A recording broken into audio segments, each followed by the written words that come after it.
किसी से डरना है। अपने हक की लड़ो लड़ाई, ना किसी से डरना है।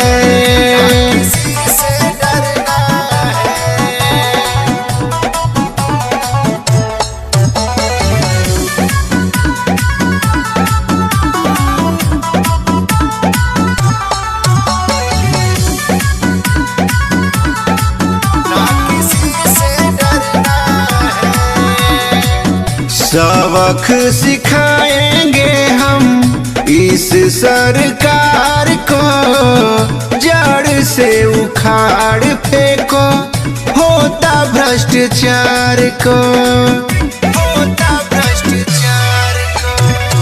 सबक सिखाएंगे हम इस सरकार को, जड़ से उखाड़ फेंको भ्रष्टाचार को।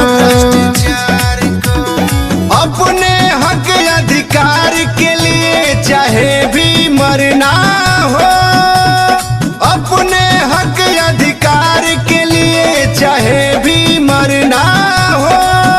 बीजेपी से लड़ो लड़ाई, आरएसएस से लड़ो लड़ाई, ना किसी से डरना है। अपने हक की लड़ो लड़ाई, ना किसी से डरना है,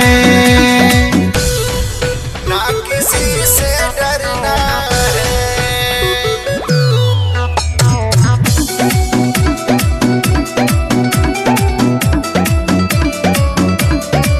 ना किसी से डरना है।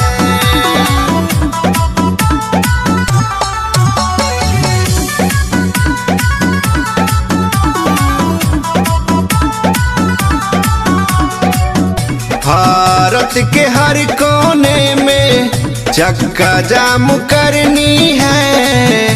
कान खोल के सुन मनुवादी, ये तो पहला वार्निंग है, ये तो पहला वार्निंग है। भारत के हर कोने में चक्का जाम करनी है। कान खोल के सुन मनुवादी, ये तो तुमको वार्निंग है। चाहे गोली चलाओ चाहे बम उसमें जरना है। चाहे गोली चलाओ चाहे बम उसमें जरना है। अपने हक की लड़ो लड़ाई, अपने हक की लड़ो लड़ाई, ना किसी से डरना है। अपने हक की लड़ो लड़ाई, ना किसी से डरना